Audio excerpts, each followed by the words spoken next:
کہتے ہیں کہ مولوی کہتے ہیں کہ حضور نور بھی ہیں یا بشر بھی ہیں، وہ غلط کہتے ہیں۔ اللہ کے قرآن سے پوچھ لیتے ہیں قرآن کیا کہتا ہے۔ اللہ نے فرمایا میرا مدنی اعلان کر دو تاکہ لوگ جھگڑے میں نہ رہیں، قل انما انا بشر مثلکم، اعلان کر دو قل سبحان ربی هل کنت الا بشر رسولا، اللہ کے پیغمبر بشر ہیں۔ اگر جن سے نور مانو گے تو پھر حضور کی بیویوں کا شوہر کون ہے؟ نور کی بھی اولاد ہوتی ہے، نور کی بھی بیویاں ہوتی، نور کے بھی دندان زخمی ہوتے ہیں، نور کو بھی جنگ میں تکلیف ہے۔ خدا کا خوف کرو، آپ بشر ہیں، سید البشر ہیں اور امام الاولین والآخرین ہیں، اور یہی تو کمال ہے کہ بشر ہو کے معراج میں جائے۔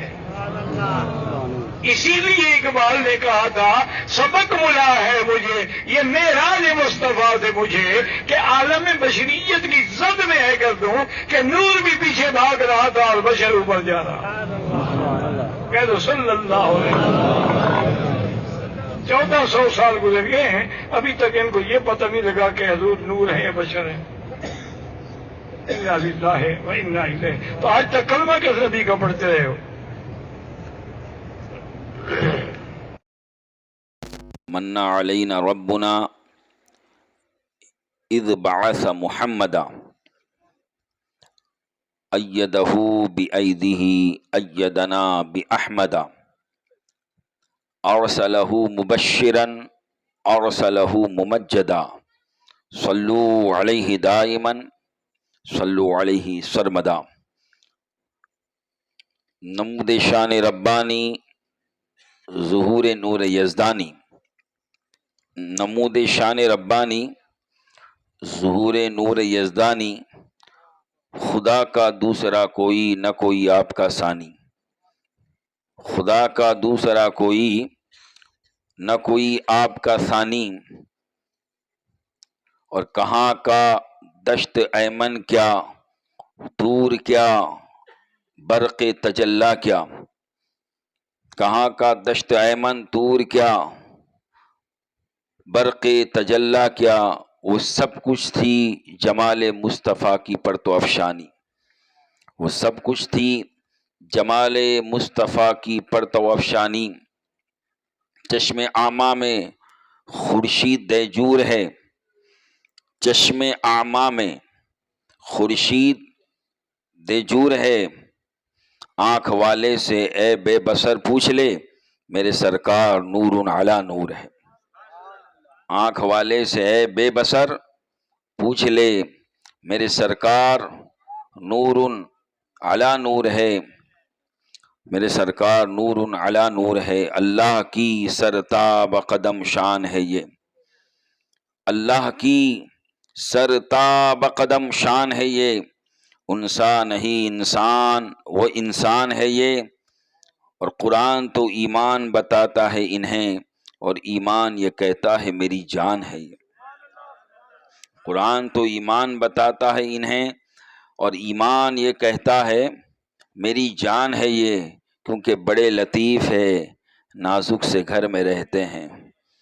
بڑے لطیف ہے نازک سے گھر میں رہتے ہیں، میرے حضور میری چشم تر میں رہتے ہیں، میرے حضور میری چشم تر میں رہتے ہیں، ہمارے دل میں ہمارے جگر میں رہتے ہیں، ہمارے دل میں ہمارے جگر میں رہتے ہیں، انہی کے گھر ہے یہ وہ اپنے گھر میں رہتے ہیں، انہی کے گھر ہے یہ وہ اپنے گھر میں رہتے ہیں، اور مقام ان کا نہ فرش زمین عرش بری، مقام ان کا نہ فرش زمین نہ عرش بری، وہ اپنے چاہنے والوں کے گھر میں رہتے ہیں، وہ اپنے چاہنے والوں کے گھر میں رہتے ہیں، وہ اپنے چاہنے والوں کے گھر میں رہتے ہیں۔ اور یہ واقعہ ہے کہ لباس بشر بھی دھوکا ہے، یہ واقعہ ہے کہ لباس بشر بھی دھوکا ہے، ارے یہ معجزہ ہے کہ لباس بشر میں رہتے ہیں، یہ معجزہ ہے کہ لباس بشر میں رہتے ہیں، خدا کے نور کو اپنی طرح سمجھتے ہیں، خدا کے نور کو اپنی طرح سمجھتے ہیں یہ کون لوگ ہیں، کس کے اثر میں رہتے ہیں، یہ کون لوگ ہیں کس کے اثر میں رہتے ہیں. ارے یقین والے کہاں سے چلے کہاں پہنچے، یقین والے کہاں سے چلے اور کہاں پہنچے.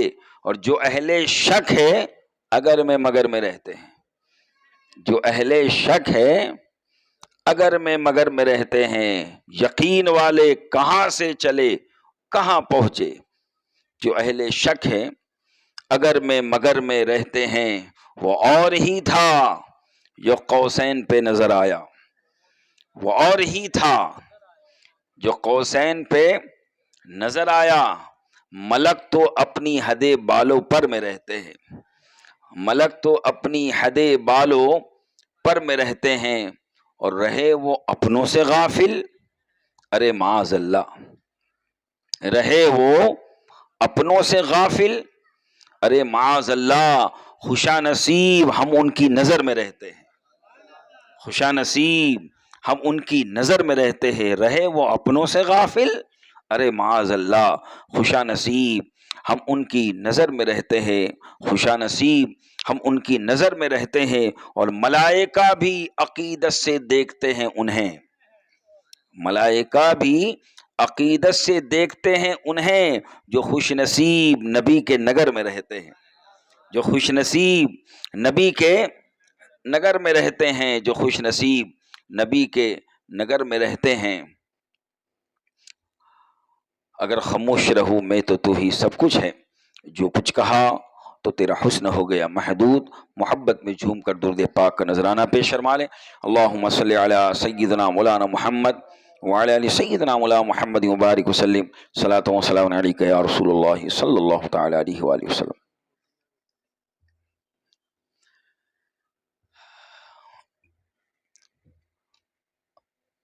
اللہ تبارک و تعالی کا بے پناہ فضل و احسان اور اس کا کرم عظیم ہے کہ اس نے ہمیں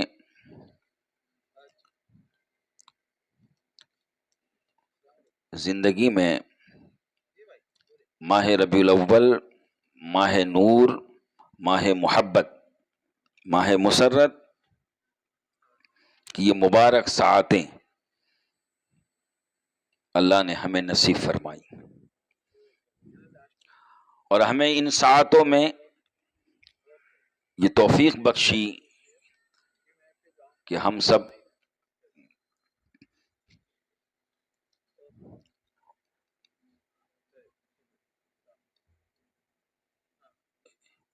کاکدیواڑ کے اس علاقے میں ایک جگہ جمع ہو کر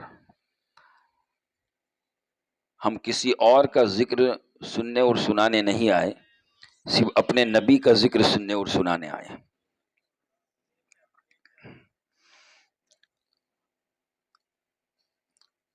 اور ذکر رسول صلی اللہ علیہ وآلہ وسلم یہ ایک ایسی عظیم عبادت ہے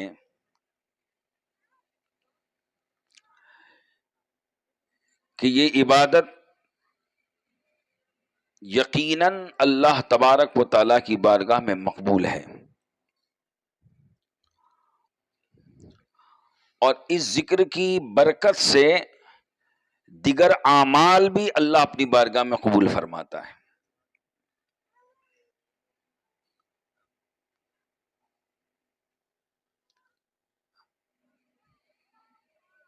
اور چونکہ یہ مہینہ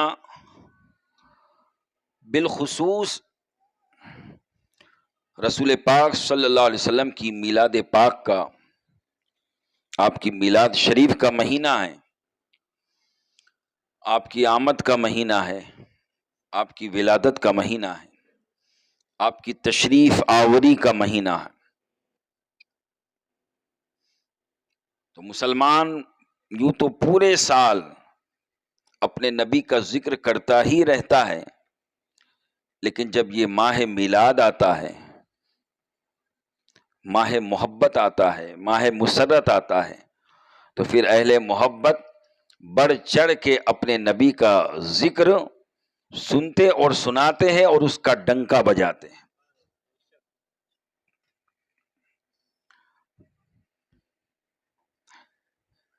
اور کیوں نہ نبی کے ذکر کا ڈنکا بجائے، کیوں نہ نبی کے ذکر کو عام کرے، کیوں نہ نبی کے ذکر کے تذکرے کو عام سے عام تر کرے. اس لیے کہ اس نبی کے ذکر کا تو عالم یہ ہے کہ اگر اس نبی کے ذکر کو کائنات میں ساری مخلوق کرنا چھوڑ دیں پھر بھی اس نبی کا ذکر اونچا ہے، اونچا رہے گا. کائنات میں ایک ہی ہستی ہے کہ جس کا ذکر مخلوق میں سے کسی کا محتاج نہیں.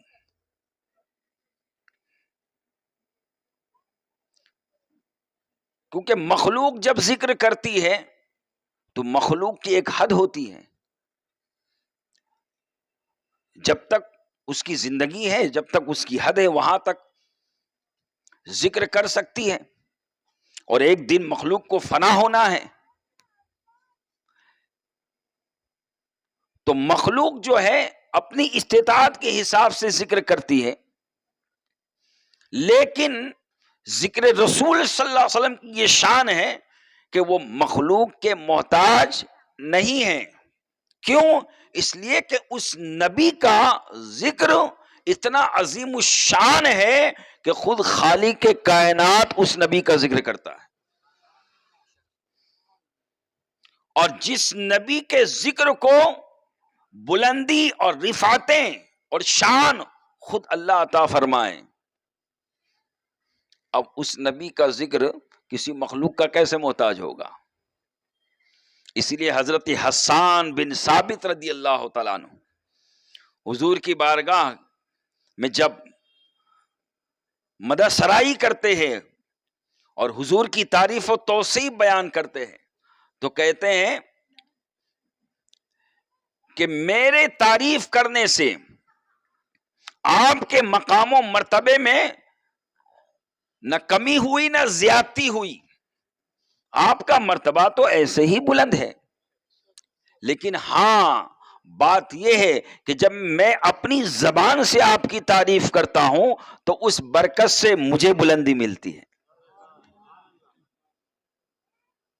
تو ہم جب نبی کا ذکر کرتے ہیں، میلاد مصطفیٰ صلی اللہ علیہ وسلم مناتے ہیں، ذکر رسول کی محفلیں قائم کرتے ہیں، نعت و منقبت کے گلدستے پیش کرتے ہیں، صلاۃ و سلام کے نذرانے پیش کرتے ہیں، نبی کے نام پر جب خرچ کرتے ہیں، نبی کے نام کی خوشیاں مناتے ہیں، تو ہرگز یہ نہ سمجھے کہ اگر یہ ہم نہ کریں تو ذکر ختم ہو جائے گا. نہیں، یہ کرو. ذکر تو کل بھی باقی تھا، آج بھی باقی ہے، ہمیشہ باقی رہے گا. لیکن جو اس ذکر کو کرے گا اللہ اسے بھی بلندی عطا فرمائے گا، خدا اسے بھی رفعت عطا فرمائے گا. تو ہمیں یقین ہے کہ ہم جب نبی کا ذکر سنتے اور سناتے ہیں تو اس کی برکت سے اللہ ہمیں رفعت عطا فرمائے گا، ہمیں برکت عطا فرمائے گا.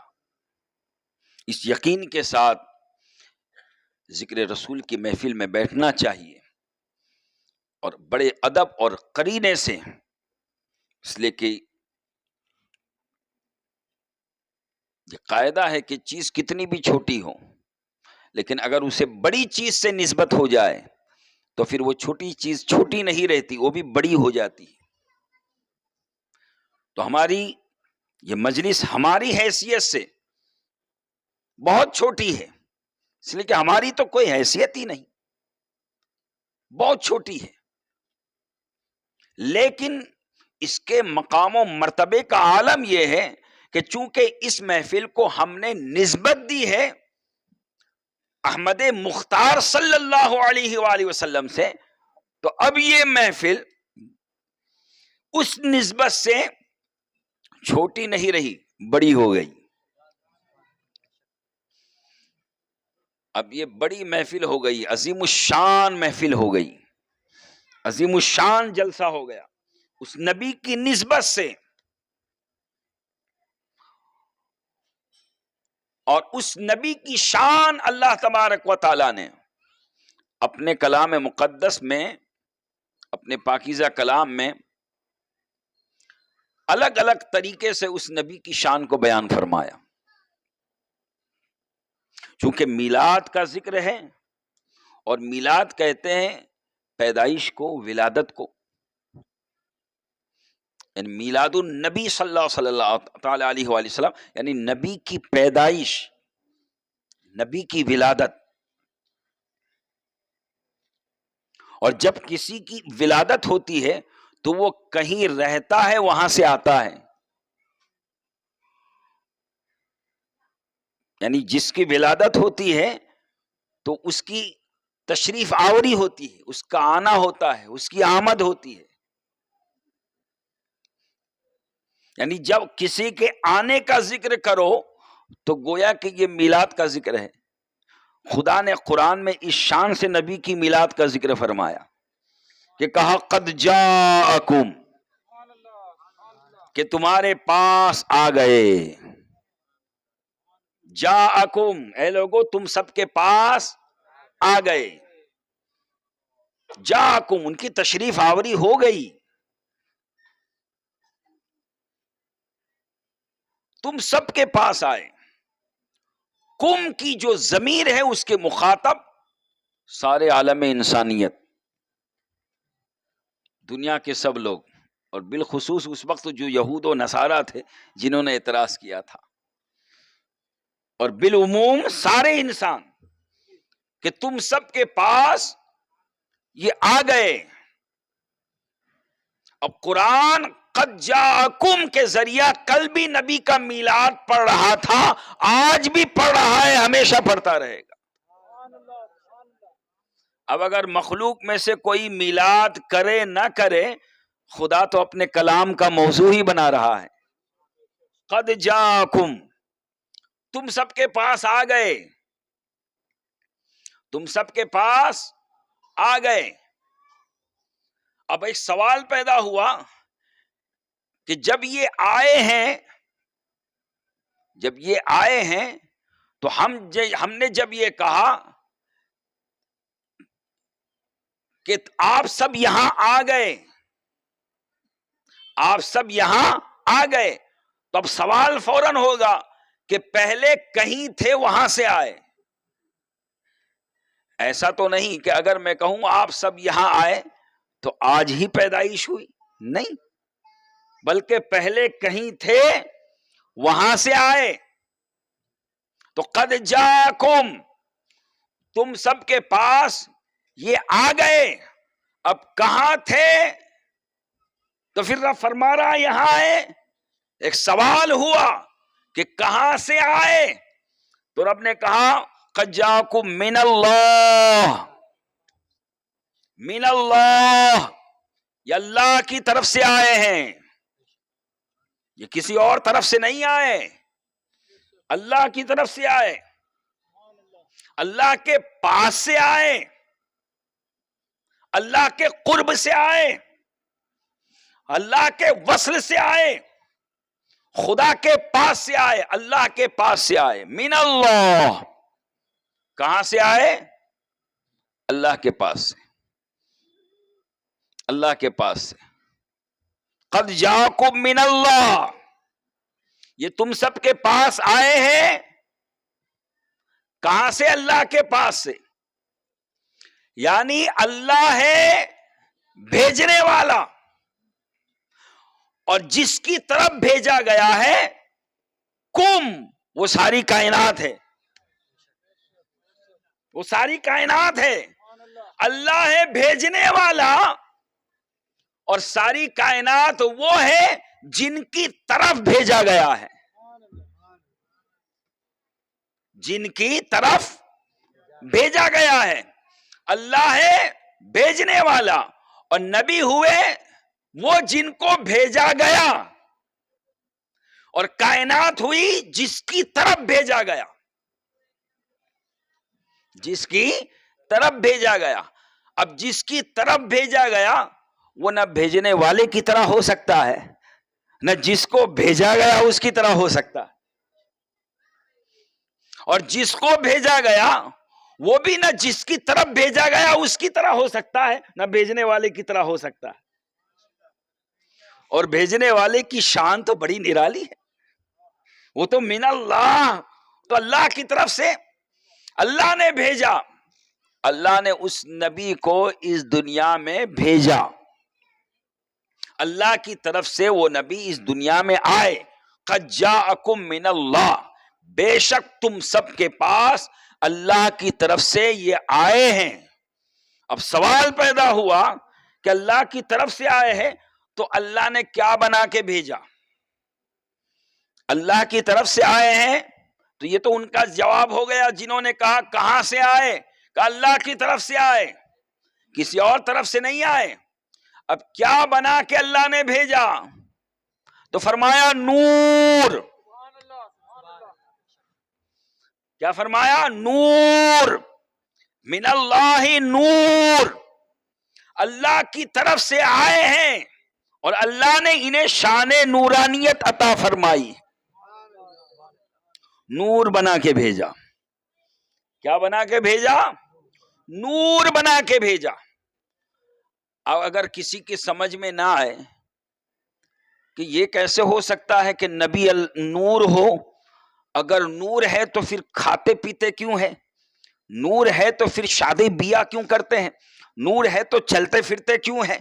نور ہے تو یہ زندگی کے لمحات گزارتے کیوں؟ اس لیے کہ نور کا تو یہ کام نہیں ہے.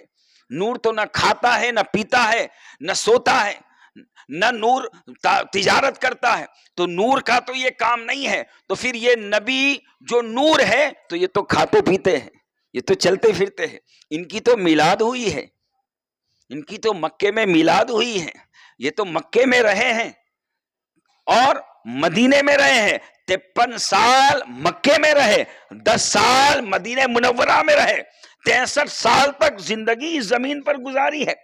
تو یہ کیسے نور ہو سکتے؟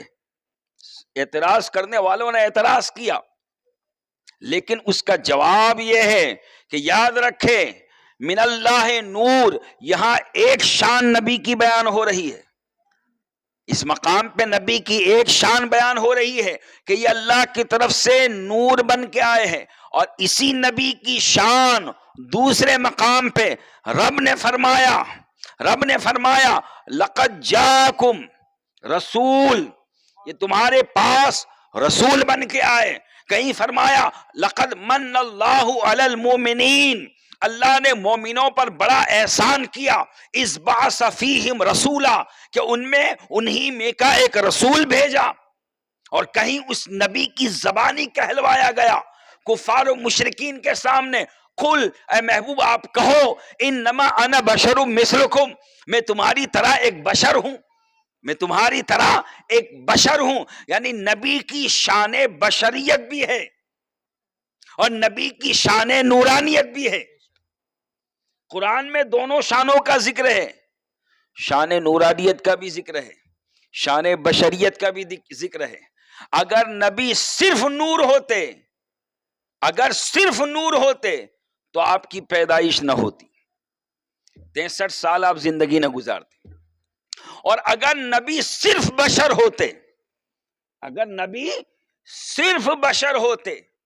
صرف انسان ہوتے، صرف بشر ہوتے، تو رب یہ نہ فرماتا من اللہ نور، رب یہ نہ فرماتا من اللہ نور کہ یہ اللہ کی طرف سے نور آیا. یعنی خدا نے خود اپنے حبیب کو اپنا نور کہا کہ میں نے نور بنا کے بھیجا. اب اگر کوئی اعتراض کرتا ہے اور کسی کے پیٹ میں درد ہو کہ نور کیسے بنایا، تو یاد رکھے ہم سنیوں نے نہیں بنایا، ہم اہل سنت والجماعت نے نبی کو نور نہیں بنایا. بریلی میں یہ نور نہیں بنے، کچھوچا میں یہ نور نہیں بنے، اجمیر شریف میں یہ نور نہیں بنے. اہل سنت والجماعت نے نبی کو نور نہیں بنایا، تو پھر کس نے بنایا؟ اللہ نے بنایا. من اللہ نور، اللہ نے بنایا. اب اگر کسی کو تکلیف ہوتی ہے تو اسے چاہیے کہ وہ اللہ سے مقابلہ کرے. اللہ سے پوچھے، اللہ پہ اعتراض کرے کہ تم نبی، اے اللہ تو نے نبی کو نور کیوں بنایا، یا بنایا تو پھر وہ کھاتے پیتے کیوں ہیں؟ جو اعتراض کرنا ہے خدا پہ کرو، اس لیے کہ خدا فرما رہا ہے من اللہ نور، یہ اللہ کی طرف سے نور آیا، نور آیا۔ اب جب نور آیا، نور کہتے ہیں روشنی کو، نور کہتے ہیں چمک دمک کو، نور کہتے ہیں چمک دمک کو، روشنی کو، نور کہتے ہیں جو ظاہر ہو، نور کہتے ہیں اسے جو منور ہو۔ مثال کے طور پر جیسے سورج ہے، سورج کیا ہے؟ نور، سورج نور ہے، روشنی ہے، اور جو نور ہوتا ہے تو نور جو ہے خود بھی چمکتا ہے، دوسروں کو بھی چمکاتا ہے۔ جو نور ہوتا ہے وہ خود بھی چمکتا ہے، دوسروں کو بھی چمکاتا ہے۔ تو نبی نور ہے، اور کس کی طرف سے؟ اللہ کی طرف سے، من اللہ، اللہ کی طرف سے نور ہے۔ اب جب وہ نور ہے تو وہ نبی خود بھی چمک رہے ہیں، دوسروں کو بھی چمکا رہے ہیں، خود بھی چمک رہے ہیں، دوسروں کو بھی چمکا رہے ہیں۔ تبھی تو اعلیٰ حضرت بریلی کی سرزمین سے یوں عرض کرتے ہیں، چمک تجھ سے پاتے ہیں سب پانے والے، میرا دل بھی چمکا دے چمکانے والے، برستا نہیں دیکھ کر ابر رحمت، بدوں پر بھی برسا دے برسانے والے۔ نعرہ تکبیر، نعرہ رسالت، جشن آمد رسول، علماء اہل سنت، مسلک اعلیٰ حضرت۔ تو قد جاکم من اللہ نور، اللہ کی طرف سے تمہارے پاس نور آیا۔ اب سمجھ میں آیا کہ جو اہل سنت والجماعت کہتے کہ نور والا آیا ہے، نور لے کے آیا ہے، دیکھو سارے عالم میں یہ نور کیسا چھایا ہے۔ تو یہ کوئی عقیدت کا جوش نہیں ہے، بلکہ یہ قرآن کی وضاحت ہے، یہ اللہ کا اعلان ہے کہ قد جاءکم من اللہ نور۔ اور نور سے مراد تمام مفسرین کا اتفاق ہے کہ نور اللہ نے کس کو کہا اس مقام پہ؟ تو سارے مفسرین فرماتے ہیں یہاں نور سے مراد محمد الرسول اللہ صلی اللہ علیہ وسلم کی ذات گرامی، یعنی اللہ رب العزت نے اس مقام پہ حضور کو نور کہا، شان نورانیت حضور کی بیان فرمائی۔ اچھا، جب نبی اب نور ہے تو یہاں تھوڑی دیر کے لیے آپ اس پر غور کریں کہ شان نورانیت حضور کے پاس ہے۔ اب اللہ نے کیا فرمایا؟ من اللہ، یہ نور کہاں سے ہو گیا؟ اللہ کی طرف سے، اللہ کی طرف سے۔ اب نبی جو نور ہے تو جو نور محمدی ہے صلی اللہ علیہ وسلم، جو نور محمدی ہے صلی اللہ علیہ وسلم، اس کی شان یہ ہے کہ آپ اس نور محمدی کو مخلوق میں سے کسی کی طرف منسوب نہیں کر سکتے۔ یعنی نور محمدی کو آپ یہ نہیں کہہ سکتے کہ نور محمدی مکی ہے، نور محمدی مدنی ہے، نور محمدی فرشی ہے۔ کیوں؟ اس لیے کہ نور محمدی کہاں سے آیا؟ من اللہ، اللہ کی طرف سے۔ تو اب نور محمدی صلی اللہ علیہ وسلم کو اگر منسوب کرنا ہے تو ہم یہ کہیں گے کہ یہ نور نور قدسی ہے، یہ نور نور قدسی ہے، یعنی یہ نور خدا کی طرف سے ہے۔ نور قدسی اللہ نے جامع بشریت میں مکے کی سرزمین پر پیدا فرمایا۔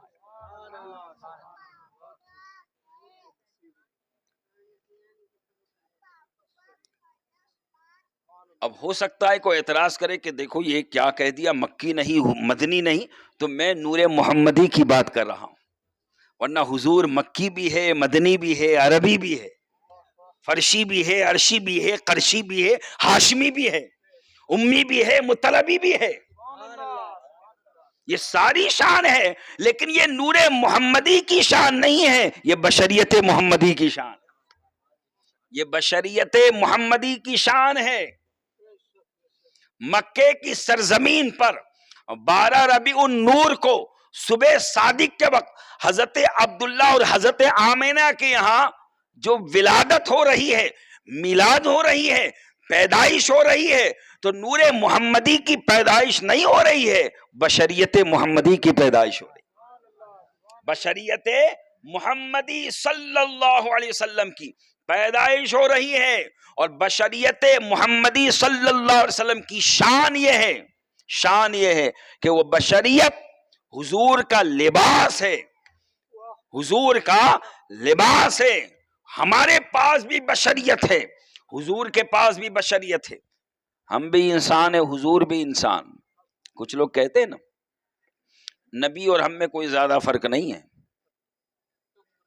وہ بھی انسان ہم بھی انسان، وہ بھی بشر ہم بھی بشر، وہ بھی آدمی ہم بھی آدمی، کا نفس بشریت میں سب برابر، بشر ہونے میں ایک جیسے، بشر ہونے میں ایک جیسے، ہمارے 2 ہاتھ ان کے بھی 2 ہاتھ، ہمارے 2 پیر ان کے بھی 2 پیر، ہماری 2 آنکھیں ان کے بھی 2 آنکھیں، ہمارا جسم ان کا بھی جسم، ہم کھاتے ہیں وہ بھی کھاتے ہیں، ہم سوتے ہیں وہ بھی سوتے ہیں، ہم شادی بیاہ کرتے ہیں وہ بھی شادی بیاہ کرتے ہیں، ہماری پیدائش ہوئی ان کی بھی پیدائش ہوئی، ہماری وفات ہوگی ان کی بھی وفات ہوئی، ہم تجارت کرتے ہیں انہوں نے بھی تجارت کی، تو جو ہے ہم برابر۔ کچھ لوگوں کے ذہن و دماغ میں برابری کا اور مساوات کا یہ ایسا کیڑا ہے کہ حضور کے شان کے تعلق سے یہ کہتے ہوئے نظر آتے ہیں کہ دیکھو برابر ایک جیسے، بشریت، حضور بھی بشر ہم بھی بشر۔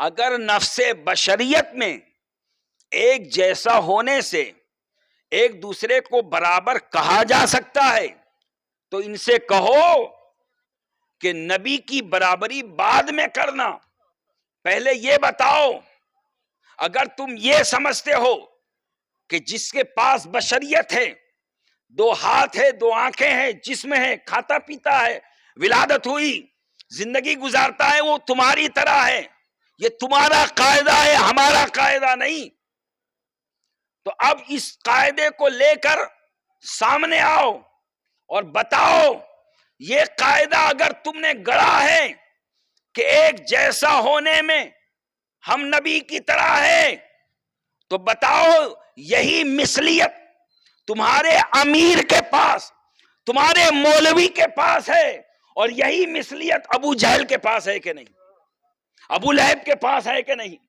عتبہ اور شیبہ کے پاس ہے کہ نہیں، یزید کے پاس ہے کہ نہیں، فرعون، حامان، شداد، یہ سب کون تھے؟ کیا یہ جنات تھے؟ یہ بھی تو انسان ہی تھے، ان کے پاس بھی 2 آنکھیں تھی، ان کے پاس بھی 2 ہاتھ تھے، ان کے پاس بھی جسم تھا، یہ بھی کھاتے پیتے تھے، یہ بھی زندگی گزارتے تھے۔ تو اب وہی قاعدے کے تحت اب تم نبی کی برابری تو بعد میں کرنا، اس قاعدے کی وجہ سے تم ابو جہل کے برابر ہو گئے، ابو لہب کے برابر ہو گئے، عتبہ اور شیبہ کے برابر ہو گئے، یزید کے برابر۔ مثلیت نبی سے، نبی کی مثلیت اور نبی کی مساوات، نبی کی برابری کرنے کا سوچنا بھی مت، گمان بھی مت کرنا، اس لیے کہ نبی بشر ضرور ہے، بشر ضرور ہے، لیکن حضور ایسے بشر ہے کہ ان کی حقیقت بشر ہونا نہیں ہے، اور ہماری حقیقت بشر ہونا ہے۔ ہماری حقیقت بشر ہونا ہے، کیا مطلب؟ بشریت سمجھ لیے کہ یہ ہماری جو باڈی، یہ ہمارا جو شریر ہے، ہمارا جو جسم ہے، یہ جو دکھائی دیتا ہے، یہ ہے بشریت، یہ ہے بشریت۔ اب اگر یہ بشریت ہم سے لے لی جائے تو ہمارا وجود بچے گا؟ نہیں بچے گا۔ یعنی گویا کہ ہماری بشریت ہماری حقیقت ہے، ہماری ضرورت ہے، ہم محتاج ہیں بشریت کے، ہماری بشریت ہے تو ہمارا وجود ہے۔ اب آؤ نبی کی بارگاہ میں، نبی کی بشریت اگر نبی ہو، نبی کی میلاد اگر نہ بھی ہو، اس سے پہلے بھی نبی عالم نور میں نوری مخلوق کی شکل میں جلوگر ہے. اول ما خلق اللہ نوری. حضور نے فرمایا سب سے پہلی مخلوق میرا نور. سب سے پہلی مخلوق میرا نور، یعنی اللہ رب العزت نے سب سے پہلے جس کو پیدا کیا، جس خلقت کو بنایا، اس خلقت کا نام ہے نور محمدی صلی اللہ علیہ وسلم. اب جب وہ عالم نور میں نور محمدی صلی اللہ علیہ وسلم تھا تو اس وقت بشریت تو نہیں تھی، وہ آدمی تو نہیں تھے، انسان تو نہ تھے.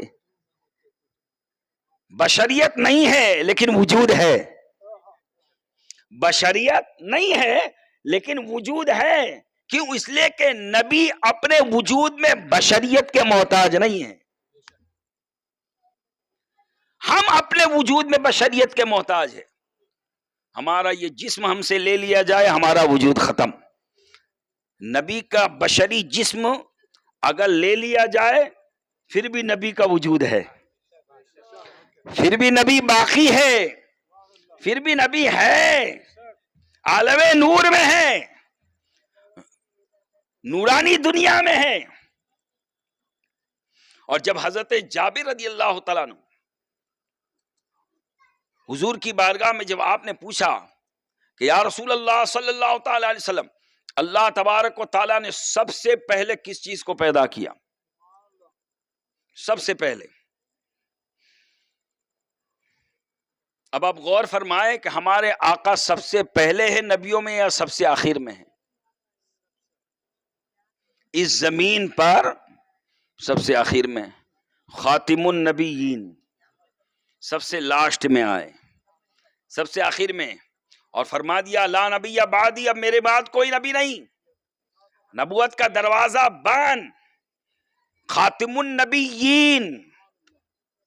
اب میرے نبی کے بعد اگر کوئی نبوت کا اگر دعویٰ کرے تو اپنے دعوے میں جھوٹا ہے، اور وہ ایسا جھوٹا ہے، ایسا جھوٹا ہے جیسے ڈالڈا آ کے کہے کہ میں گھی ہوں. اس لیے اصلی وہ اصلی ہے، نقلی نقلی کبھی اصلی نہیں ہو سکتا. تو اگر غلام احمد قادیانی یہ کہتا ہے کہ میں نبی ہوں، وہ دجال ہے.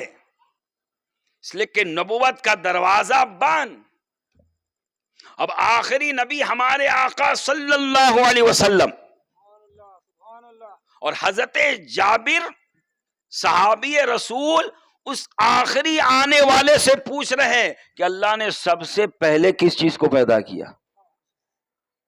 مثال کے طور پر یہ ہمارا مجمع ہے، اس مجمع میں آپ اگر مجھ سے پوچھو کہ اس مجمع میں سب سے پہلے کون آیا تو میں کیا بتاؤں گا؟ میں ہی سب سے بعد میں آیا. اب آپ کو اگر پوچھنا ہے تو اس سے پوچھو جو سب سے پہلے یہاں آ کر بیٹھا ہو اور جس کی نظر رہی ہو کہ کون پہلے آیا، کون پہلے آیا. یعنی جس کا وجود پہلے سے ہو وہی بتائے گا کہ مجمع میں کون پہلے آیا. اب جو بعد میں آنے والا وہ کیا بتائے گا کہ پہلے کون آیا. لیکن نبی آخر میں تشریف لا رہے ہیں، خاتم النبیین ہیں، اور حضرت جابر صحابی رسول پوچھ رہے کہ سب سے پہلے کس کو پیدا کیا اللہ نے. گویا کہ صحابی رسول کا سوال بتا رہا ہے کہ ان کا عقیدہ یہ تھا کہ ہمارے نبی آئے تو سب سے لاسٹ میں ہے لیکن ان کا وجود سب سے پہلے. وہ جانتے ہیں سب سے پہلے کی بات، لہذا انہوں نے سوال کیا حضور کی بارگاہ میں کہ سب سے پہلے اللہ نے کس چیز کو پیدا کیا. اور حضور نے بھی یہ نہیں کہا کہ جابر مجھ سے کیا پوچھتے ہو، میں تو آدم کے بھی بعد آیا، موسیٰ کے بھی بعد آیا، نوح کے بھی بعد آیا، عیسیٰ کے بھی بعد آیا، 1,23,000 کم و بیش نبیوں کے بعد آیا، مجھ سے کیا پوچھتے ہو کہ سب سے پہلے اللہ نے کس کو پیدا کیا. نہیں، حضور نے یہ نہیں فرمایا، بلکہ حضور نے فرمایا اچھا یہ پوچھنا چاہتے ہو سب سے پہلے اللہ نے کس کو پیدا کیا، تو فرمایا یا جابر اے جابر سنو، ان اللہ تعالی خلق قبل الاشیاء نور نبیک من نورہ وانا من نور اللہ. اللہ تبارک و تعالی نے سب سے پہلے اپنے نور سے میرے نور کو پیدا کیا. اپنے نور سے میرے نور کو پیدا کیا. وَأَنَا مِن نُورِ اللَّهِ، اور میں اللہ کے نور میں سے ایک نور ہوں. یہ نبی فرما رہے ہیں کہ میں اللہ کے نور میں سے ایک نور ہوں. اور اللہ بھی فرماتا ہے قَدْ جَاءَكُم مِّنَ اللَّهِ نور، یہ اللہ کی طرف سے تمہارے پاس آیا ہے، یہ نور ہے. خدا بھی کہے نور، نبی بھی کہے نور، اللہ بھی کہے کہ یہ نور ہے، اور مصطفیٰ صلی اللہ علیہ وسلم بھی فرمائے کہ میں نور ہوں. تو اب نورانیت کا انکار کرنا گویا کہ خدا کے حکم کا انکار کرنا اور مصطفیٰ صلی اللہ علیہ وسلم کے فرمان کا انکار کرنا. تو نبی سب سے پہلی مخلوق، سب سے اول مخلوق، سب سے پہلے اللہ نے نبی کے نور کو پیدا کیا. اب سوال پیدا ہوا کہ جب کچھ نہیں تھا، صرف اللہ تھا، اللہ جو ہمیشہ سے اور ہمیشہ رہے گا، اور اس نے جب چاہا،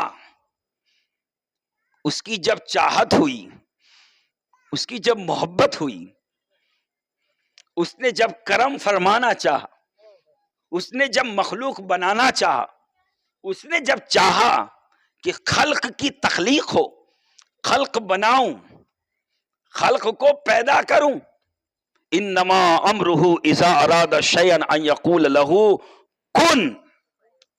کن، جب اللہ کا امر ہوا، اس کا ارادہ ہوا کہ چیز کو بناؤں، مخلوق کو بناؤں، تو اس نے اس کو کہا، کیا کہا؟ کن، ہو جا. کن، ہو جا. فیکون، تو وہ ہو گئی. فیکون، تو وہ ہو گئی. اب کن یہ اللہ کا کلام ہے. کن یہ اللہ کا کلام ہے کہ ہو جا، اس کا معنی ہے ہو جا. اور یہ دو لفظوں سے بنا ہے، دو حرف سے بنا ہے. ایک ہے کاف، ایک ہے نون. اور یہ کس کا کلام ہے؟ اللہ کا. ایک ہے کاف، ایک ہے نون. اور کاف نون کو جب ملایا تو بنا کن. اور جب خدا کا کلام صادر ہوا کن فیکون، تو مخلوق میں پہلی تخلیق ہو گئی. اب کن، کاف اور نون، پہلا کاف، دوسرا نون. تو مفسرین نے فرمایا کاف جو کلام الہی ہے یہ استعارہ ہے کلام اللہ کی طرف، اور نون جو کلام الہی ہے یہ اشارہ ہے نور محمدی کی طرف. یہ اشارہ ہے نور محمدی کی طرف.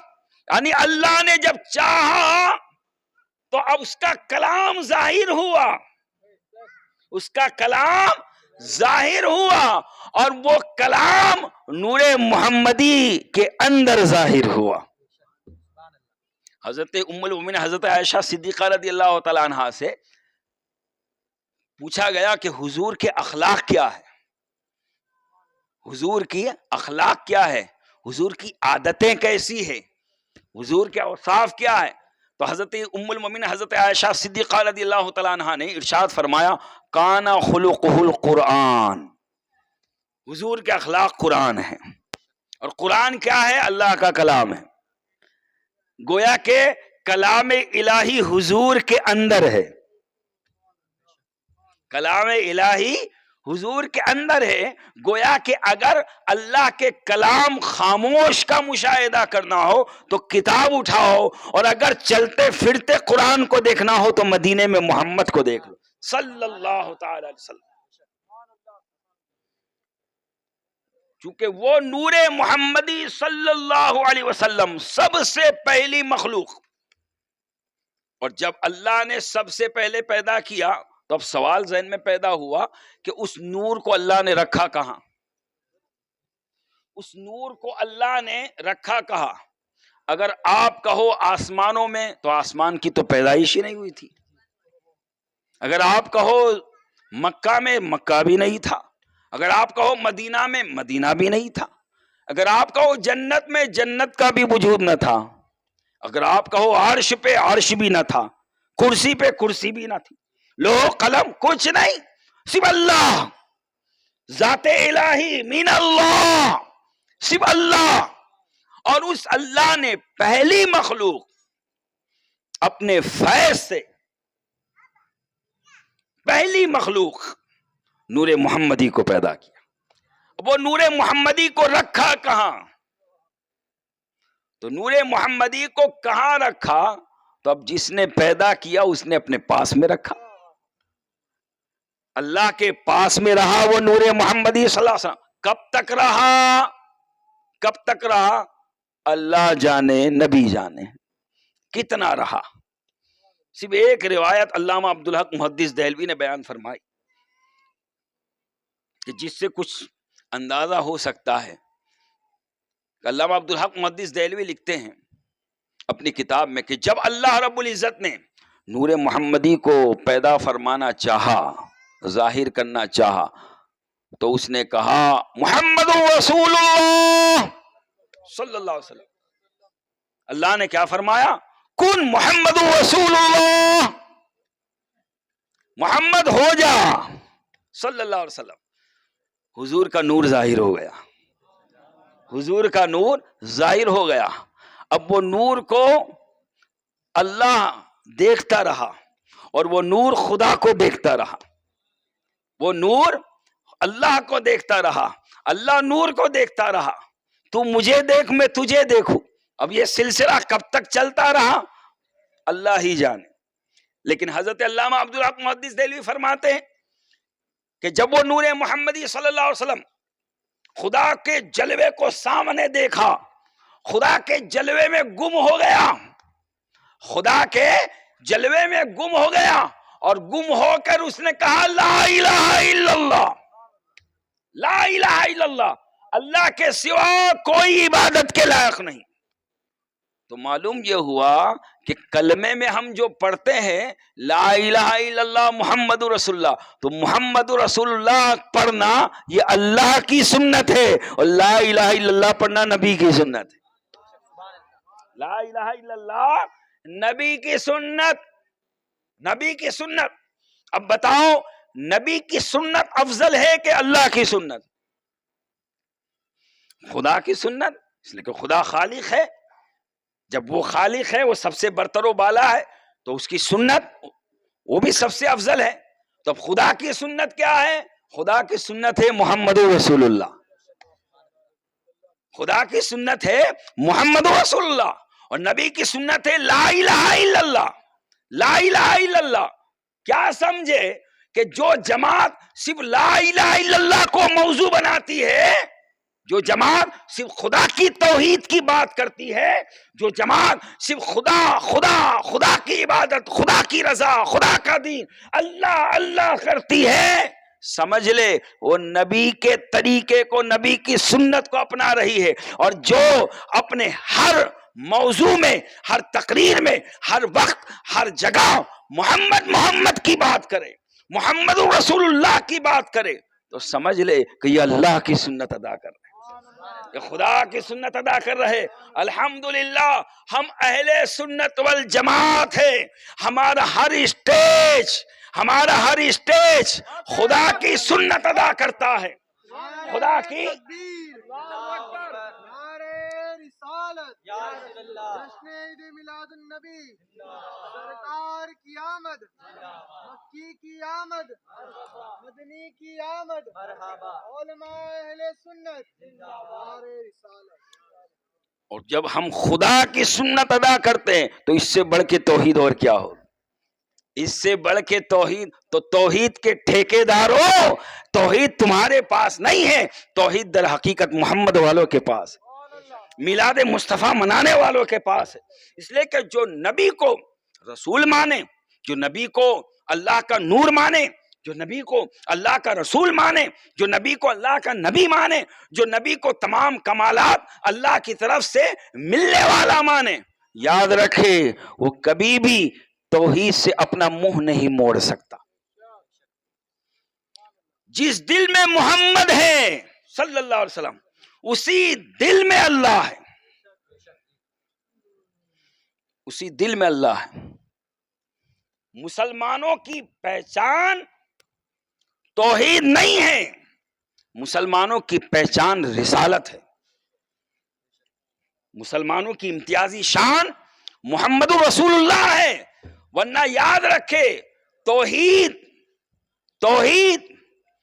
اس توحید کو ماننے والے دنیا میں بہت سے مذاہب آپ کو مل جائیں گے۔ یہودیت بھی توحید کو ماننے کا دعویٰ کرتی، عیسائیت بھی توحید کو ماننے کا دعویٰ کرتی، آریہ سماج بھی توحید کو ماننے کا دعویٰ کرتا ہے، اور جو ہے سکھ سماج وہ بھی توحید کو ماننے کا دعویٰ کرتے ہیں، اور کچھ شکل ہے توحید کی ان کے یہاں، تعلیم میں پائی جاتی ہے توحید کی، لیکن آخر وہ مسلمان کیوں نہ کہلائے؟ اس لیے کہ انہوں نے توحید کو تو مانا، محمد رسول اللہ کو نہ مانا۔ خدا سبحان اللہ، یہ اللہ کی شان ہے کہ جہاں نبی کا ذکر ہوتا ہے اللہ اپنی رحمتوں کا نزول فرماتا ہے۔ یہ رحمتیں برس رہی ہے، یہ خدا کی طرف سے رحمتیں برس رہی ہے کہ خدا فرماتا ہے کہ میرے بندو تم نے میرے حبیب کا ذکر کیا اور تم نے بڑی گرمی میں میرے حبیب کا ذکر کیا، اب میں اپنی رحمت نازل کر کے تمہیں ٹھنڈا کر رہا ہوں۔ نعرہ تکبیر، نعرہ رسالت، نعرہ حیدری، خلیفہ حضور شیخ الاسلام، نعرہ تکبیر، نعرہ رسالت۔ قد جاکم من اللہ نور، یہ اللہ کی طرف سے تمہارے پاس نور آیا۔ اب یہ نور آیا تو کیا اپنے ساتھ کچھ لایا؟ اپنے ساتھ کچھ لایا؟ تو اللہ نے فرمایا وَكِتَابٌ مُبِينٌ، ہم نے اس کے ساتھ اپنی کتاب بھی بھیجی ہے، روشن کتاب بھیجی ہے، نور بھیجا اور ساتھ میں روشن کتاب۔ اچھا کتاب بھی کیسی؟ کتاب مبین، روشن کتاب، ظاہر کتاب، واضح کتاب، کھلی ہوئی کتاب، کتاب مبین۔ لیکن کتاب مبین آنے سے پہلے اللہ نے محمد کو بھیجا صلی اللہ علیہ وسلم، یعنی کتاب جو مبین ہے، کتاب مبین، وہ بھی سمجھ میں نہیں آ سکتی جب تک کہ اپنا تعلق نور سے مضبوط نہ کرو۔ جب نور سے تعلق مضبوط ہوگا تو کتاب مبین سمجھ میں آئے گی۔ یہی وجہ ہے کہ آج کچھ لوگ قرآن پڑھ کے بھی گمراہ ہو رہے ہیں، حدیث پڑھ کے بھی گمراہ ہو رہے ہیں، قرآن کی تفسیر پڑھ کے بھی انہیں مقام نبی سمجھ میں نہیں آتا، مقام رسول سمجھ میں نہیں آتا۔ ارے جب تم نے بخاری پڑھ کے بھی شان محمد عربی اگر سمجھ نہ پاؤ تو پھر پڑھا کیا ہے؟ نبی کا کلام پڑھو، نبی کی شان سمجھ میں نہ آئے، اللہ کا کلام پڑھو، نبی کی شان سمجھ میں نہ آئے، اور یہ لوگوں کے اندر یہ تاثر دیا جائے کہ نبی کی میلاد مت مناؤ، یہ منانا ایسا ہے ویسا ہے، بدعت ہے۔ نہ نبی نے میلاد منائی، نہ صحابہ نے میلاد منائی، نہ تابعین نے میلاد منائی، نہ سلف صالحین نے میلاد منائی۔ یہ میلاد یہ سنی لوگ مناتے ہیں، یہ نیا کام ہے، بدعت ہے، اس کو نہ کرو۔ دوستو ہر نیا کام اس کو بدعت کہہ کے نکار دینا، یہ سراسر اسلام کی تعلیمات کے خلاف جو ہے کام کرنا ہے۔ اسلام کی روح کو سمجھو۔ اسلام یہ نہیں کہتا کہ ہر نئے کام کو تم نیا نیا نیا کہہ کر ختم کرو۔ اگر یہی بات، یہی قاعدہ ہے کہ جو نیا ہو وہ سب بیکار، تو پھر صرف ایک میلاد ہی نہیں، آپ کو اپنا اجتماع بھی بند کرنا پڑے گا۔ اس لیے کہ یہ اس طریقے کا اجتماع بھی نہ نبی نے کیا، نہ صحابہ نے کیا، نہ تابعین نے کیا۔ میلادی کی کیا بات ہے؟ انصاف کی بات کرو۔ اگر ہر بدعت منع ہے، ہر بدعت نہیں کر سکتے، تو پھر ایک لسٹ بناؤ کہ کون کون سی چیزیں بدعت ہے، اور پھر لگا دو اپنی مسجد کے آگے محلے میں کہ یہ بدعت ہے، اور پھر وہ بدعت نہ کرو، تو پھر ہم سمجھیں گے بڑے انصاف والے۔ بدعت جو نیا کام ہو وہ بدعت، اور اس کو نہ کرو، بس اس کو کہہ کے نکار دینا، تو پھر یہ پکی مسجدیں بنانا یہ بھی تو بدعت ہے۔ یہ اس طریقے سے محفل سجا کے بیٹھنا یہ بھی بدعت، یہ ایسا مائک کا یوز کرنا یہ بھی بدعت۔ میں انصاف کی بات کروں گا، یہ سارے کام، اور آپ میلاد کے نام پہ ہم جو کر رہے ہیں یہاں یہ بھی بدعت، اور آپ اجتماع کے نام پر، دین کی دعوت کے نام پر یہ کام کرے تو یہ بھی تو بدعت۔ یہ کیا دین کے نام پر کرو، سیرت کے نام پہ کرو تو جائز ہو جائے، اور اگر اسی محفل کو آپ میلاد کا نام دے دو تو ناجائز ہو جائے۔ بس صرف نام بدلنے سے ایسا تھوڑی کہ وہ چیز کا حکم بدل جاتا ہے، نام تو صرف ایک پہچان کے لیے ہوتا ہے۔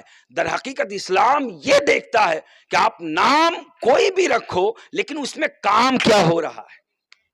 اصل مقصد یہ ہے کہ جو کام ہو رہا ہے اس کا ثبوت ہے کہ نہیں۔ اب میلاد النبی میں کام کیا ہوتا ہے؟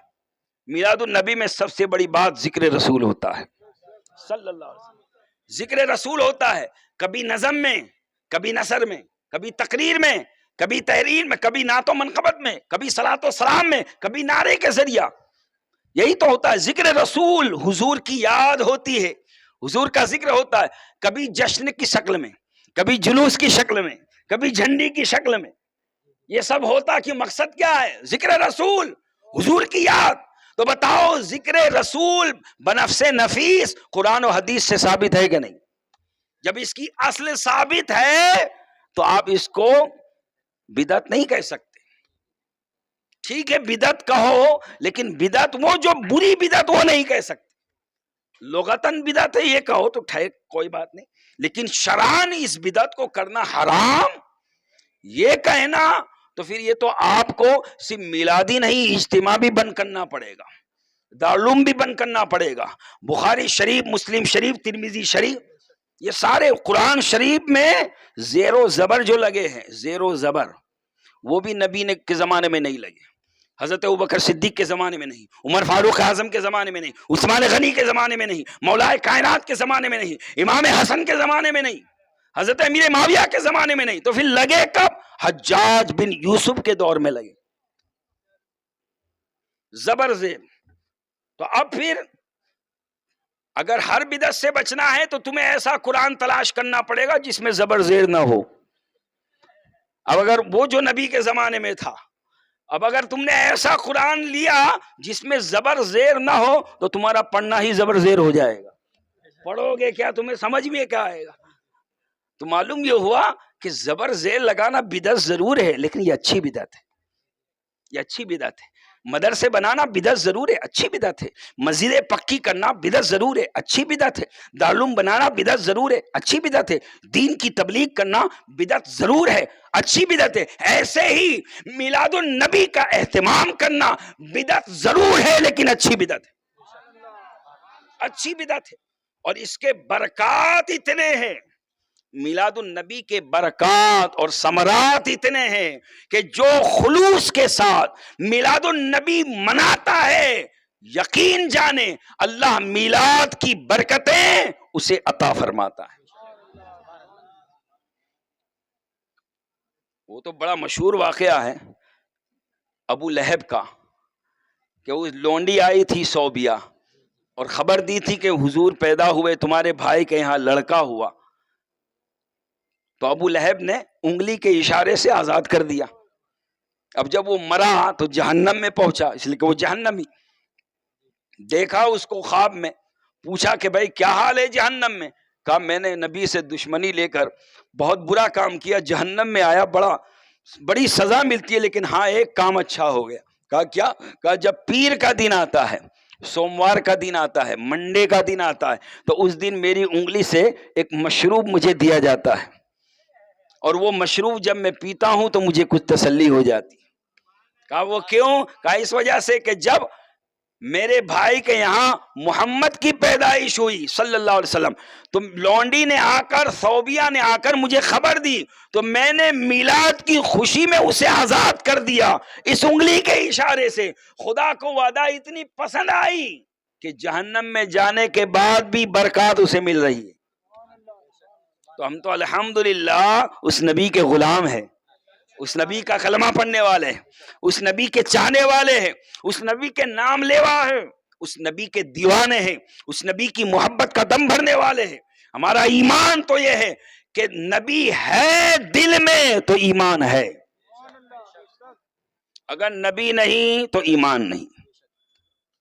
نبی ہے تو ایمان ہے، اگر دل میں نبی کی محبت نہیں تو ایمان نہیں. اور جب ایمان نہیں تو نماز نہیں، جب ایمان نہیں تو نماز نہیں، جب ایمان نہیں تو روزہ نہیں، جب ایمان نہیں تو زکوٰۃ نہیں، جب ایمان نہیں تو کوئی اعمال صالحہ قبول نہیں.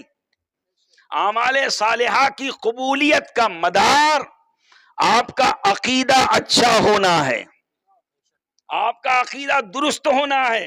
اور عقیدے کی درستگی اس پرفتن دور میں اگر اپنے عقیدے کو بچانا چاہتے ہو تو اپنے دل کو رسول کی محبت کا مدینہ بناؤ، حضور کا ذکر کرو، حضور کا ذکر عام کرو. اگر کوئی حضور کے ذکر سے چڑے، اگر کوئی حضور کے ذکر پر اعتراض کرے، اگر کوئی میلاد پر اعتراض کرے، اگر کوئی صلاۃ و سلام پر اعتراض کرے، اگر کوئی جلوس محمدی پر اعتراض کرے، تو ہم سمجھ لیں گے ابھی اس کا رشتہ نبی سے مضبوط نہیں ہوا. اور جب اس کا رشتہ ہمارے نبی سے مضبوط نہیں تو ہمیں بھی ایسوں سے رشتہ مضبوط نہیں کرنا، ہمیں ان سے رشتہ مضبوط کرنا ہے جن سے نبی کا رشتہ مضبوط ہے. اس لیے کہ یہی رشتہ قیامت کے دن کام آئے گا، اور سارے رشتے ختم ہو جائیں گے، سارے رشتے ناطے ختم ہو جائیں گے. میرے آقا نے فرمایا کہ کلو نسبی و سببی منقطع یوم القیامہ الا نسبی و سببی. سارے رشتے، ساری دوستیاں سب قیامت کے دن ختم ہو جائیں گے. حضور نے فرمایا سوا میرے نسب اور میرے رشتے کے. میرا نسب اور میرا رشتہ یعنی حضور کا جو خاندان ہے وہ، اور حضور کا غلامی کا رشتہ. اور یہ غلامی کا رشتہ اور خاندان کا رشتہ، یہ دونوں کے لیے ضروری ہے کہ عقیدہ صحیح ہو، عقیدہ درست ہو. اگر عقیدہ درست ہے تو یہ ساری فضیلتیں مل رہی ہے، اور اگر عقیدہ درست نہیں تو پھر کوئی فضیلت نہیں، پھر کوئی فضیلت نہیں. لہٰذا اس پرفتن دور میں بہت ضروری ہے اپنے عقیدے کی حفاظت کرو، اور بالخصوص نبی کے ساتھ جو ہمارا تعلق ہے اس کو مضبوط کرے. غلامی کا تعلق، اطاعت کا تعلق، محبت کا تعلق، تعظیم و تکریم کا تعلق، اس تعلق کو مضبوط سے مضبوط تر کرے. اور اس تعلق کو بالیدگی دینے کے لیے اور اس تعلق کو اور بھڑکانے کے لیے جب جب میلاد النبی کا مہینہ آتا ہے اہل سنت والجماعت ذکر رسول کی محفلیں قائم کرتے ہیں. اصل مقصد محفل رسول قائم کرنے کا یہ ہے کہ دل کے اندر جو محبت رسول کی شمع جو مدھم پڑ رہی ہے، جو دھیمی پڑ رہی ہے، ذکر رسول کے ذریعہ اسے اجاگر کیا جائے، اس لو کو اور بڑھایا جائے. اس لیے کہ یہی ہے جو ہمیں قبر میں بھی کام آئیں گے، حشر میں بھی کام آئیں گے. تو رب نے فرمایا قد جاءکم من اللہ نور و کتاب مبین، کہ بے شک اللہ کی طرف سے تم سب کے پاس نور آیا اور روشن کتاب. نہ ہم نور کو چھوڑ سکتے ہیں نہ کتاب مبین کو چھوڑ سکتے ہیں. جن لوگوں نے صرف کتاب مبین کو چھوڑا، نور سے منہ موڑا، وہ گمراہ ہوئے، ہدایت سے دور چلے گئے. اور الحمدللہ ہم نے نور کا بھی دامن تھاما ہے، کتاب مبین کا بھی دامن تھاما ہے. ہم نور سے بھی تعلق رکھتے ہیں، ہم کتاب مبین سے بھی بحمدللہ تعلق رکھتے ہیں. اس لیے کہ ہم جانتے ہیں کہ عقل بھی مانتی ہے اس بات کو کہ صرف کتاب سے کام نہیں چلتا، کتاب کے ساتھ نور بھی ضروری ہے. اگر یہاں ساری لائٹیں غائب کر دو، بالکل اندھیرا کر دو اور کتاب لا کے رکھ دو، کیا کوئی پڑھ سکتا ہے؟ اس سے کوئی فائدہ اٹھا سکتا ہے؟ تو بھائی کتاب تو ہے لیکن روشنی نے نور نہیں ہے، نور نہیں۔ معلوم کیا ہوا؟ کتاب کے لیے، کتاب کو پڑھنے کے لیے نور کی ضرورت ہے، کتاب کو سمجھنے کے لیے نور کی ضرورت ہے۔ تو کتاب قرآن ہے، اس کو سمجھنے کے لیے نور کی ضرورت ہے، اور وہ نور ہے محمد رسول اللہ صلی اللہ علیہ وسلم، وہ جو مدینے میں آرام فرما رہے، اس نور کی ضرورت ہے۔ اب اس نور کی ضرورت ہے۔ اور پھر ایک چیز اور ہے کہ آپ نے یہ نور تو روشن کر لیا، کتاب کھولی، یہ نور لگا دیا، یا دن کا وقت ہے تو سورج ہے، اس کی روشنی میں آپ نے کتاب کھول لی، لیکن اگر دیکھنے والا اس کی آنکھ میں نور نہ ہو، آنکھ میں نور نہ ہو تو بھی وہ نہیں دیکھ سکتا۔ معلوم یہ ہوا باہر بھی نور کی ضرورت ہے، اندر بھی نور کی ضرورت ہے۔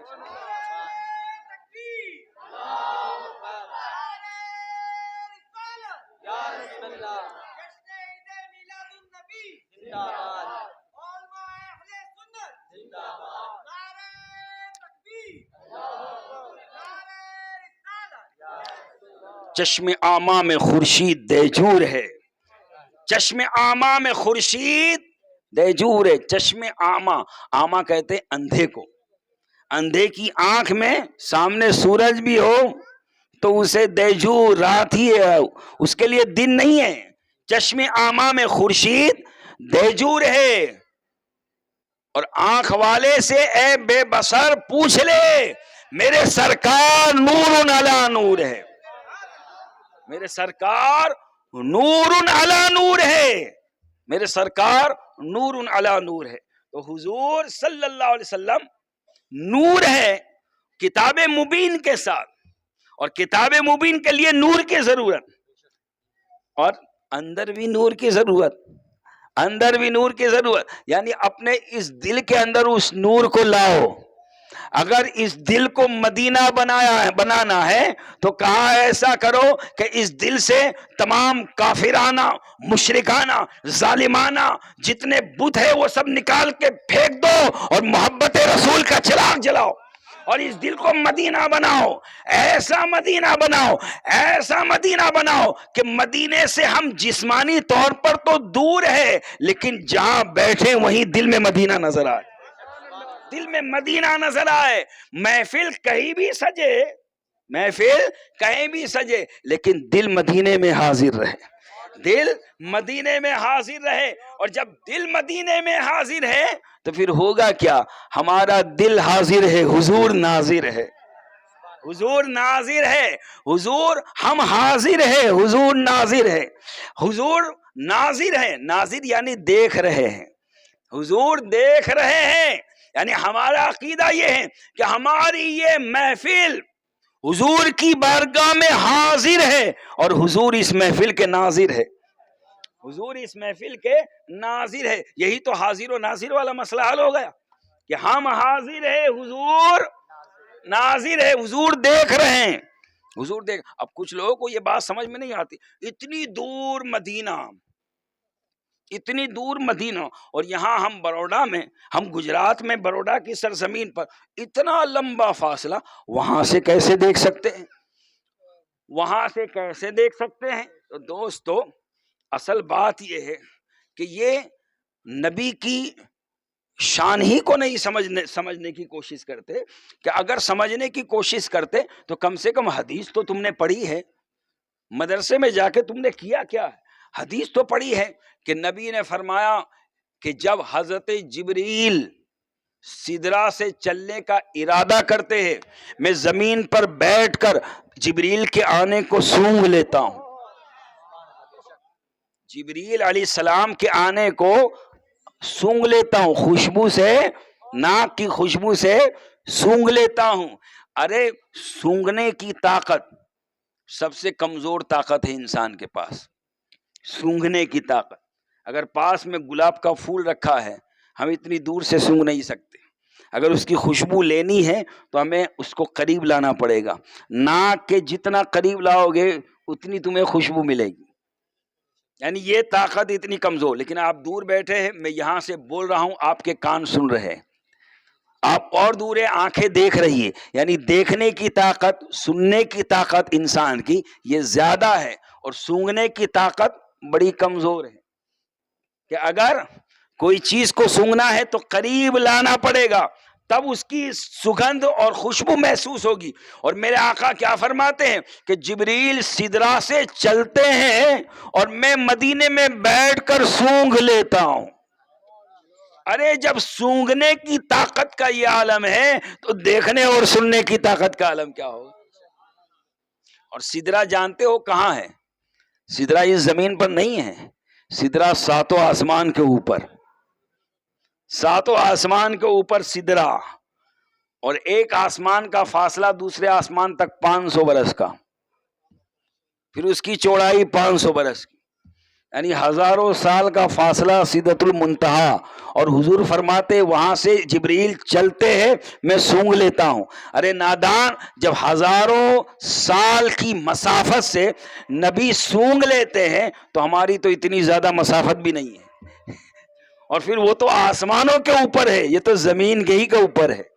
حضور بھی مدینہ منورہ میں زمین میں آرام فرما رہے, اور ہم بھی زمین پر محفل سجا رہے. ہمارا عقیدہ ہے کہ نبی ہماری اس محفل کو دیکھ بھی رہے ہیں اور سن بھی رہے ہیں. اس لیے کہ وہ نبی نے خود فرمایا, انی ارا ما لا ترون و انی اسمع ما لا تسمعون. اے لوگوں, میں وہ دیکھتا ہوں جو تم نہیں دیکھ سکتے, میں وہ سنتا ہوں جو تم نہیں سن سکتے. تو حضور دیکھ بھی رہے ہیں, سن بھی رہے ہیں, اور ہمارا ایمان اور عقیدہ ہے کہ جب وہ دیکھ رہے ہیں, سن رہے ہیں, تو ہم اپنے نبی سے اور سچے دل سے جو طلب کریں گے وہ نبی ہمیں عطا فرمائیں گے, وہ نبی ہمیں دیں گے. اس لیے کہ وہ نبی مالک و مختار ہے, مالک و مختار ہے. اچھا, یہ عقیدہ بھی بہت سے لوگوں کو ہضم نہیں ہوتا کہ بھائی جب نبی مالک ہے تو پھر اللہ کیا رہا؟ کیا اللہ مالک نہیں؟ نبی مالک تو پھر اللہ مالک نہیں؟ اس کا جواب اعلی حضرت نے ایک ہی شعر میں دے دیا, میں تو مالک ہی کہوں گا کہ ہو مالک کے حبیب, یعنی محبوب و محب میں نہیں میرا تیرا. ارے وہ تو دنیا کے مالک اور غلام ہوتے ہیں جہاں میرا تیرا ہوتا ہے. مالک بولتا ہے بھائی یہ نوکر کا نہیں ہے, غلام کا نہیں ہے, یہاں میرا تیرا ہوتا ہے. لیکن وہاں معاملہ کیا ہے؟ میں تو مالک ہی کہوں گا کہ ہو مالک کے حبیب, یعنی محبوب و محب میں نہیں میرا تیرا. یعنی خدا جو محب ہے, مصطفیٰ محبوب ہے, مصطفیٰ خدا کے محبوب ہے, یعنی محبوب و محب میں نہیں میرا تیرا. یعنی جو محب کا ہے وہ محبوب کا ہے, جو محبوب کا ہے وہ محب کا ہے, جو اللہ کا ہے وہ نبی کا ہے, جو نبی کا ہے وہ اللہ کا ہے. بے ان کے واسطے خدا کچھ عطا کرے, بے ان کے واسطے خدا کچھ عطا کرے. ہاشا غلط یہ ہوس بے بسر کی ہے, ہاشا غلط یہ ہوس بے بسر کی ہے. مل نہیں سکتا خدا ان کا وسیلہ چھوڑ کر, مل نہیں سکتا خدا ان کا وسیلہ چھوڑ کر. غیر ممکن ہے چڑھیے چھت پہ زینہ چھوڑ کر, غیر ممکن ہے چڑھیے چھت پہ زینہ چھوڑ کر. اور ہمارے دین کی حقانیت کے دونوں شاہد ہیں, ہمارے دین کی حقانیت کے دونوں شاہد ہیں, معین الدین اجمیری, محی الدین جیلانی. معین الدین اجمیری, محی الدین جیلانی. یہ قصہ لطیف ابھی ناتمام ہے, جو کچھ بیان ہوا وہ آغاز باب تھا کہ محمد سے وفات ہونے تو ہم تیرے ہیں.